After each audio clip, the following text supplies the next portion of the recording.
우리가 예수님을 믿는 것을 복음이라고 이야기를 합니다. 복음을 믿는다, 교회를 다니는 사람들은 복음을 믿습니다라고 이야기를 하기도 하지요. 그 복음이라는 단어의 뜻은 기쁜 소식, 굿뉴스라는 뜻입니다. 그러니까 예수님에 대한 말씀이 들리니 그것이 내 안에 기쁨이 샘솟았다라는 뜻이에요. 그러니까 기쁜 소식이 그냥 당연히 들려서 기뻐지는 게 아니라 예수님에 대한 약속이 들렸는데, 말씀이 들렸는데 그게 내 안에서 기쁨이 되고 능력이 됐다. 그걸 복음이라고 이야기하는 겁니다. 우리가 아직 죄인 되었을 때에 그리스도께서 우리를 위해 십자가에 달려 죽으심으로 하나님께서 우리에 대한 자기의 사랑을 확증해 주셨습니다. 하나님이 세상을 이처럼 사랑하사 독생자를 주셨으니 이는 그를 믿는 자마다 멸망하지 않고 영생을 얻게 하셨습니다. 두려워하지 말아라. 나는 내 하나님이라. 놀라지 말아라. 내가 너와 함께함이라. 내가 너를 굳세게 하리라. 내가 너를 붙잡으리라. 이 약속의 말씀이 들릴 때 우리 안에 기쁨이 생기는 것, 이 말씀이 믿어지는 것을 복음이 믿어졌다라고 이야기하는 거예요. 그래서 복음이 믿어지면 어떻게 살아갑니까? 이제부터는 하나님 앞에 죄인으로 살아가지 않고, 하나님 나 의인 맞지요? 의인을 넘어 나는 하나님의 자녀입니다 라고 하나님과 함께합니다. 내 안과 밖에 문제들이 여전히 있는데 그것들을 이제 고아와 같이 혼자서 해결하지 아니하고 하나님과 함께 그 일들을 풀어갑니다. 시간이 지나서 그때는 잘 이해가 되지 않았는데 지나고 보니까 하나님이 맞았네요. 하나님이 정답이네요. 하나님의 도우심이 그때 있었네요 라는 고백을 터져나오며 살아가는 삶을 살아갑니다. 이게 복음입니다. 복음이라는 것은 하나님이 여러분을 말도 안 되게 사랑하십니다. 이 말씀에 기쁨이 생긴다는 겁니다. 기쁨이 능력이 된다라는 겁니다. 그래서 아무나 복음을 믿는 것은 아니지요. 그렇죠. 교회 예배를 드린다고 이 자리에 앉아있다고 다 복음이 믿어지는 건 아닙니다. 하나님을 간절히 찾고 하나님을 사랑하는 사람이 들을 수 있습니다. 그래서 복음을 믿는 사람들은 자신 안에 여전히 소망을 가지고 있습니다. 아직 포기하지 않을 이유를 가지고 있습니다. 기쁨을 소유하고 있습니다. 기쁨이 능력이 되는 것을, 자신의 삶을 일으키는 것을 경험합니다. 그리고 하나님을 사랑하는 삶을 꿈꾸며 살아갑니다. 이게 복음을 믿는 사람들의 삶입니다.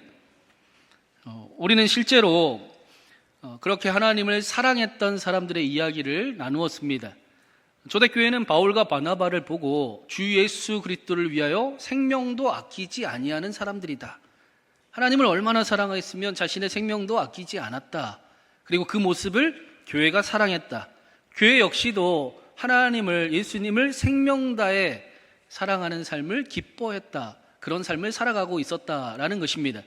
그래서 초대교회 그 예루살렘 회의에서 결론은 유대인들에게는 자신들의 생명보다 중요했던 율법과 그 할례를 내려놓을 수 있는 하나님의 사랑을 고백하는 것이었고, 하나님의 사랑이 너무나 귀하고 너무나 컸으니 우리가 할례와 율법도 내려놓습니다. 이방인들에게는 자신들이 경험한, 알게 된 그 사랑이 너무나 커서 이제까지의 자신들의 잘못된 습관들, 이제까지의 자신들의 관습들, 생활들을 변화시키겠습니다, 바꾸겠습니다 라는 결단이 그곳에 함께 했습니다. 사랑하는 하나님과 교회를 위해 힘써서 자신의 자아를 버리고 나는 이제 예수님으로 살아보겠습니다 라는 고백들이 가득했던 것입니다. 그리고 그 고백을 문서로 적어서 사도 바울과 바나바와 실라에게 주어 안디옥 교회에 전해 주었습니다.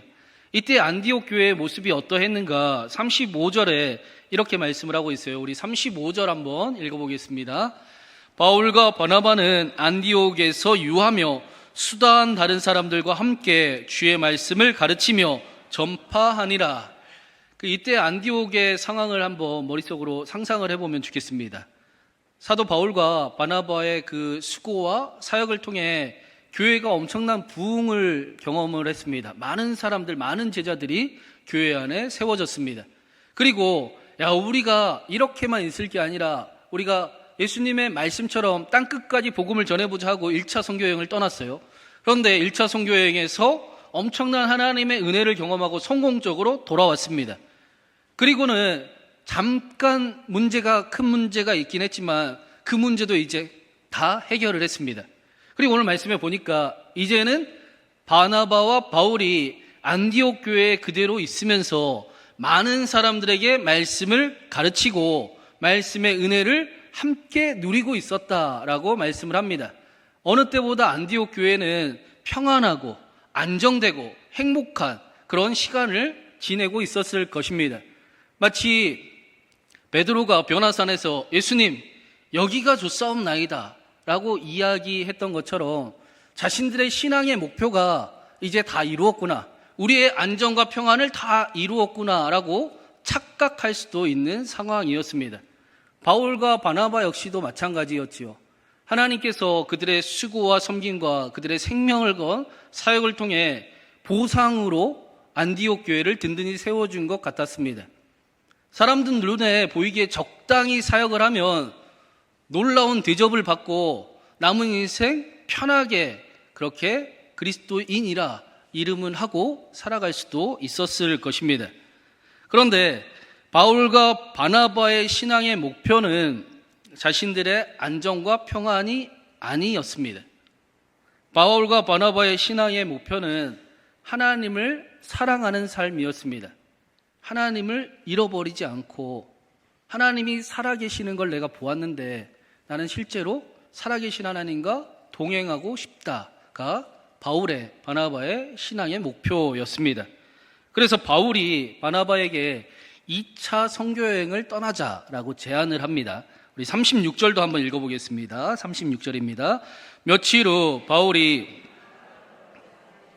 우리가 주의 말씀을 전한 각 성으로 다시 가서 형제들이 어떠한가 방문하자 하고, 여러분 기억이 나실지 모르겠지만 1차 선교여행은 성령 하나님이 명령해서 보내신 선교여행이었습니다. 성령이 보내심으로 선교를 떠났다라고 말씀을 했어요. 근데 2차 여행을 떠난 이유는 바울의 의지 때문입니다. 바울의 각오 때문에 2차 여행을 떠나게 된 거예요. 바울이 바나바에게 우리가 1차 선교여행 때 교회를 세우고 성도들에게 복음을 전했는데 그 교회가 안정되어 있는지 든든히 세워져 있는지 그 믿음을 한번 확인해 보자 하고 2차 선교여행을 떠났다라는 겁니다. 바울은 충분히 자신이 누렸던, 자신이 이루었던 그것들로 누릴 수 있었습니다. 자신이 원했건 안 원했건 자신이 가지게 되었던 권리, 기득권을 즐길 수도 있었습니다. 그런데 바울은 그렇지 아니하고 선교여행을 분명히 고생이 있고 분명히 고난이 있을 선교여행을 우리가 떠나자라고 선택을 합니다. 바울의 신앙의 목표는 자신의 안정과 평안이 아니라 하나님을 사랑하는 삶이었기 때문입니다. 하나님을 잃어버리지 않는 삶이었기 때문입니다. 동시에 신앙의 목표가 자신의 안정과 평안이 되면 하나님을 잃어버리는 일이 분명함을 잘 알았기 때문입니다. 사랑하는 여러분, 우리의 신앙의 목표는 무엇입니까? 우리의 신앙의 목표가 나의 안정과 나의 평안과 나의 성공을 위해 이 자리에 함께 모여 있습니까? 아니면 하나님을 사랑해서, 하나님의 사랑을 알아서 하나님을 더 사랑하고 싶어서 우리가 함께 모여 있습니까? 하나님을 사랑하는 우리 교회가 됨을 믿습니다. 하나님을 사랑해서 함께 예배드리는 이곳이 되기를 간절히 바랍니다. 사도 바울은 로마서에서 그래서 말고와 드리고라는 그 신앙의 그 비결을 하나 이야기를 해줍니다. 사도 바울은 우리의 삶을 변화시키기에는 하지 말라, 뭐뭐 하지 말라로 충분하지 않음을 알고 있었습니다. 그래서 하지 말라로 멈추는 것이 아니라 여러분의 삶을 불의의 병기로 내어드리지 말고 거기서 멈추는 것이 아니라 여러분의 삶을 하나님께 드리는 삶을 살아가십시오라고 이야기를 합니다. 말고와 드리고의 법칙이 있어야 우리의 삶이 변화되는 것을 사도 바울이 알고 있었기 때문입니다. 예를 들면 우리가 날씨가 좋잖아요. 그래서 그 건대에 있는 어린이 대공원에 한번 같이 모두가 놀러 갔다라고 생각을 해보세요. 거기에 코끼리가 엄청 큰 게 있더라고요. 코끼리가 밥도 잘 먹고 응가도 잘합니다. 코끼리가 똑똑해서 막 묘기도 잘 부려요. 제주도 부립니다. 그래서 코끼리를 보면서 우리가 모두 깔깔대며 웃고 행복한 시간을 가졌습니다.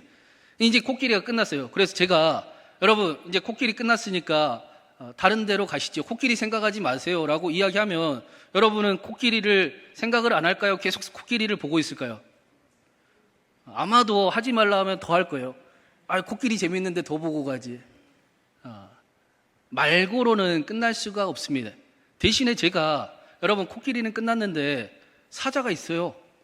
사자 보러 가세요 라고 하면 코끼리의 생각을 지울 수 있습니다. 마찬가지로 성경은 사도 바울도 마찬가지고 예수님도 마찬가지고 우리에게 우리의 삶에 선한 것을 채우라. 선한 것을 채우면 채울수록 우리의 삶에 없어도 되는 것들이 없어지는 것을 경험하게 될 것이다 라고 말고와 드리고의 비결을 이야기를 해주고 있습니다. 사도 바울 역시 사도행전에서 자신의 삶을 하나님의 일들로 채우고 있는 것입니다.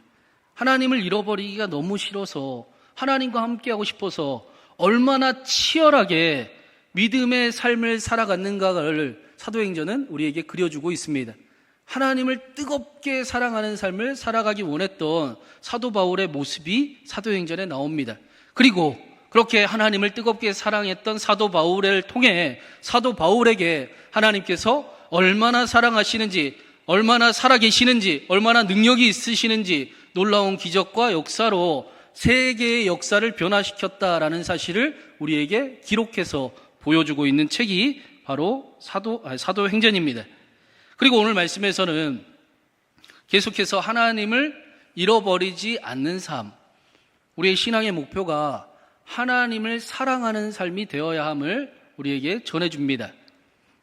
이어지는 말씀을 보면 2차 선교여행을 떠나는데 떠나기 전에 문제가 하나 생겨요. 우리 37절부터 39절까지 한번 같이 읽어보겠습니다. 37절부터 읽습니다.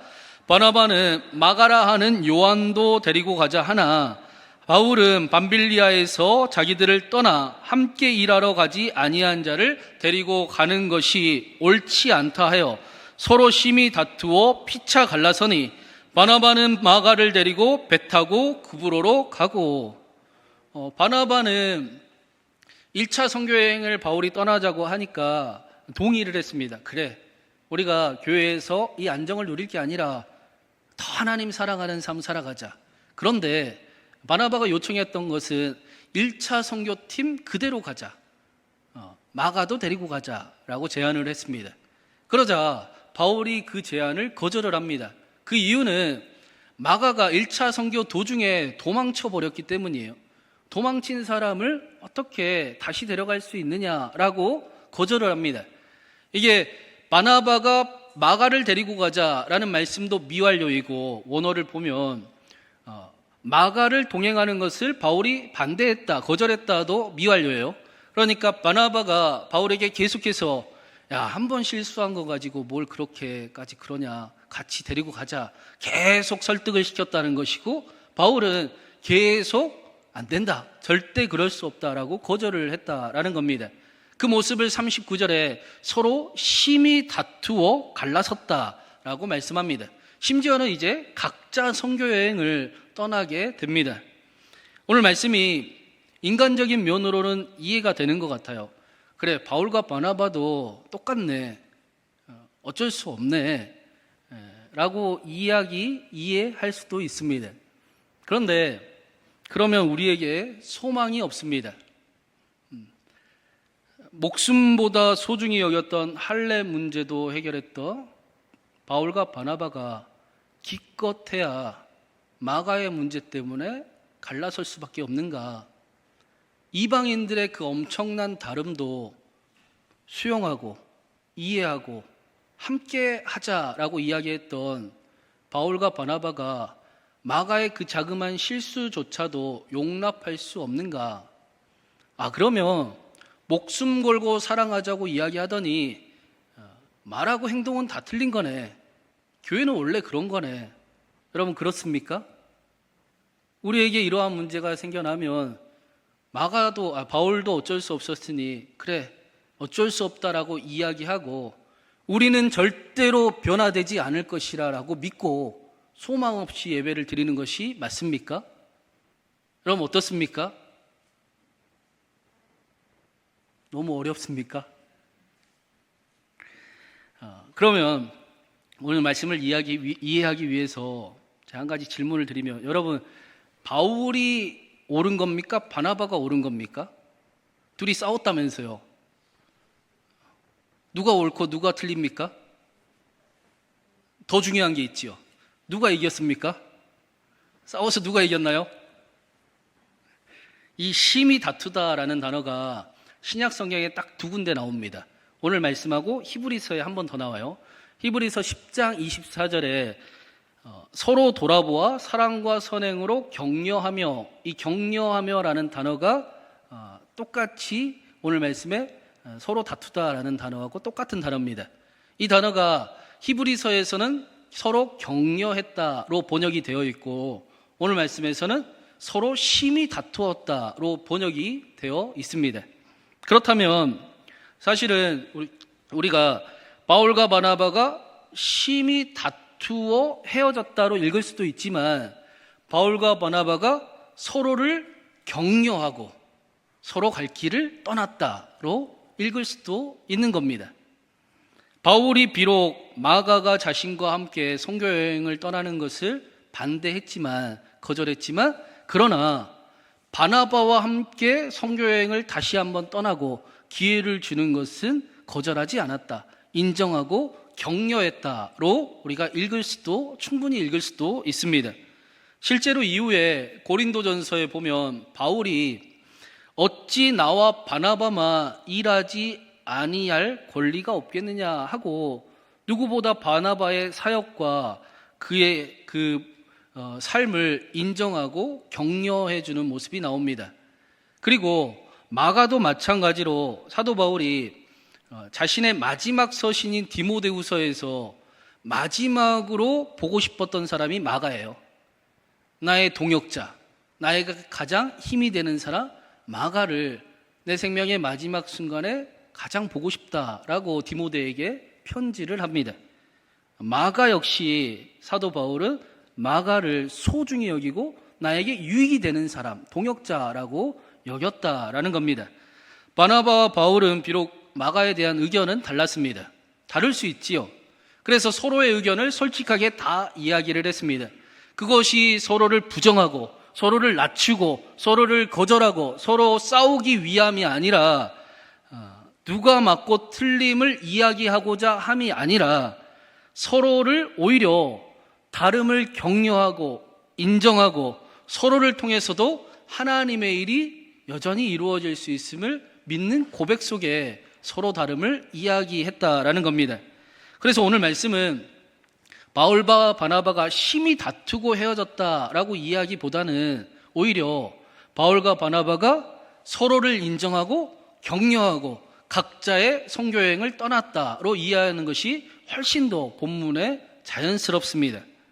서로가 틀린 것이 아니라 나와 너의 다름을 인정을 하고, 여러분 맞고 틀리고가 아니잖아요, 그렇죠?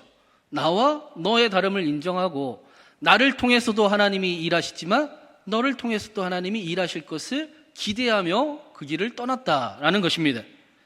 오늘 말씀이 우리에게 중요한 이유는 우리가 우리의 삶을 너무나 쉽게 이분법적인 사고로 판단할 때가 많기 때문입니다. 옳고 그르고 잘하고 잘못하고 축복이고 저주고 그렇게 삶을 판단하며 살아가기가 쉽습니다. 여러분 그렇지 않습니까? 여러분 무슨 일만 생기면, 어려운 일이 생기면 그거는 안 좋은 일이라고 쉽게 판단하며 사는 삶을 여전히 우리가 살아가고 있지 않습니까? 우리 삶에는 우리가 잘 알듯이 여러 가지 문제들이 있습니다. 그런데 그 문제를 우리는 옳고 그름, 잘하고 못하고 좋은 거 나쁜 거로 너무나 쉽게 잘못 이해를 하면서 살아간다라는 것입니다. 우리는 우리의 삶의 문제를 관계의 문제, 질병의 문제, 돈의 문제, 이성의 문제, 미래의 문제, 건강의 문제, 그렇게 구별을 하고 그것이 좋은 일이냐 나쁜 일이냐로 판단을 하려고 쉽게 그렇게 생각을 합니다. 그런데 성경은 우리의 삶을 옳고 그름으로 판단하지 않고 하나님이 함께 계시는가 안 계시는가로 판단을 합니다. 그렇게 바라보게끔 우리를 교육합니다. 문제를 잘못 바라보고 있으면 그 문제를 풀어갈 수가 없는 겁니다. 그래서 우리의 삶의 문제가 해결이 되지 않는 겁니다. 돈의 문제, 건강의 문제, 마음의 문제, 이성의 문제가 아니라 하나님이 그곳에 그 이야기에 함께 하시는가 아니면 안 하시는가를 바라보며 문제를 보아야 한다라는 것입니다. 그리고 성경은 믿음의 사람들이 그 문제를 하나님과 함께 바라보기 시작했을 때 그곳에 하나님의 역사가, 문제가 풀리는 일이 일어나기 시작했다라는 것을 우리에게 계속해서 반복적으로 가르쳐 줍니다. 기드온도 그랬어요. 하나님과 함께하는 300용사로 미디안 군대를 이겼습니다. 사울의 아들인 요나단도 마찬가지였습니다. 하나님을 다 잃어버린 이스라엘의 단 한 사람, 여전히 하나님을 신뢰했던 요나단을 통해 승리하게 하셨다라고 성경은 말씀합니다. 우리들 역시도 지금 나의 문제가 옳고 그름의 문제가 아니라 하나님과 내가 함께하고 있는가, 함께하지 않는가로 풀어가야 하는 것입니다. 바나바와 바울의 일도 마찬가지지요. 여러분, 바나바가 잘했습니까? 바울이 잘했습니까? 누가 옳나요? 누가 틀리나요? 누가 이겼습니까? 그렇게 문제를 바라보면 안 된다라는 겁니다. 제 생각에는 하나님이 이기셨습니다. 바울과 바나바 두 사람을 통해 하나님의 일을 이루어 가셨습니다. 오늘 말씀 41절에 보니까 바울과 실라를 통해 교회를 든든히 세워 가셨다라고 말씀을 해요. 그런데 바나바를 통해서는 마가와 함께 바나바의 고향인 구브로로 떠났다가 끝입니다. 그리고 그 이후에 사도행전에 바나바의 사역에 대한 내용이 나오지 않아요. 그래서 사람들의 생각에는 바나바가 틀렸고 바울이 맞았네 라고 오해할 수가 있습니다. 바울이 이겼다라고 생각을 할 수도 있습니다. 그러나 이후에 마가의 삶을 보면 바나바 역시 틀리지 않았습니다. 바나바는 모든 그리스도인들이 두려워했던 사도 바울, 회심하기 전에 사울을 변호하던 사람이었습니다.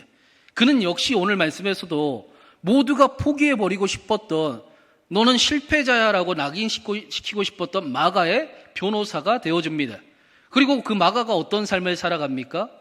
이후에 마가는 베드로의 동역자로 삶을 살아갑니다. 베드로는 마가를 보고 자신의 아들이라고 부릅니다. 베드로가 어디를 가든지 마가가 함께 동역을 했고, 베드로가 복음을 전할 때 마가는 베드로의 통역사 역할을 했습니다. 마가가 없었으면 베드로는 사역을 할 수조차도 없었던 겁니다. 사도 바울 역시도 아까 말씀드렸듯이 마지막 자신의 순간에 가장 보고 싶어 했던 사람이 마가였습니다. 사도 바울의 사역 역시도 마가의 도움 없이는, 마가를 의지하는 사람이었고, 마가의 도움이 없이는 사도 바울의 사역 역시도 완성되지 못하는 일들이 많았다라는 겁니다. 심지어 오늘 말씀에 그 마가는 우리가 잘 아는 마가복음의 저자 마가이지요. 베드로와 함께 동역하고 함께 다니면서 베드로에게 들었던 예수님의 이야기를 이 세상에 최초로 복음서라라고 기록한 사람이 바로 마가입니다.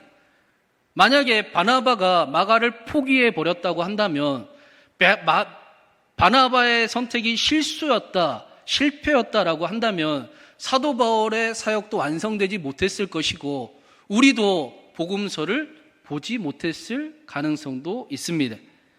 바울과 바나바 모두 틀리지 않았다라는 겁니다. 왜 그렇습니까?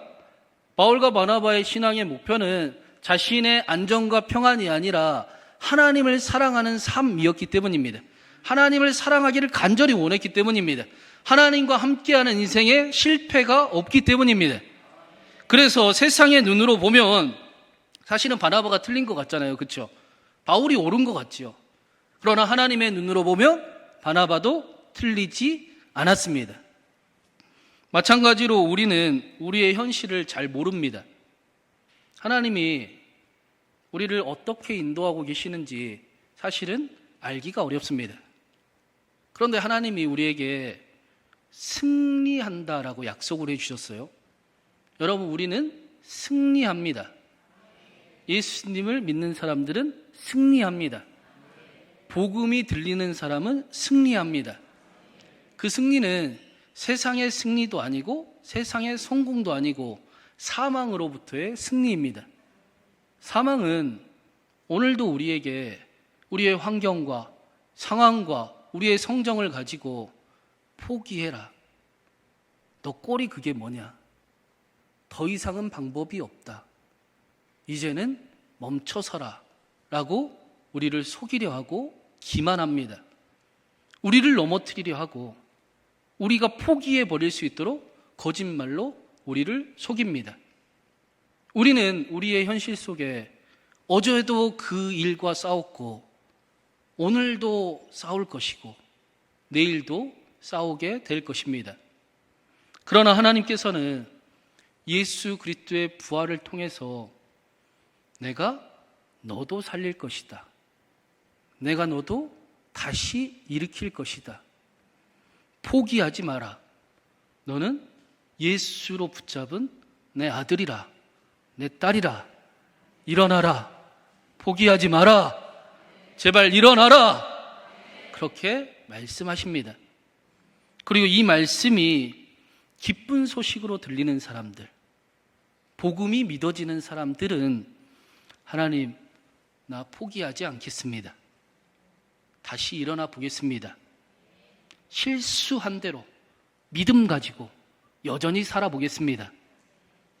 내 인생이 비록 지금은 60점 같아 보일 수 있는데 하나님이 80점 만드실 것이고 하나님이 100점 만드실 줄로 믿습니다.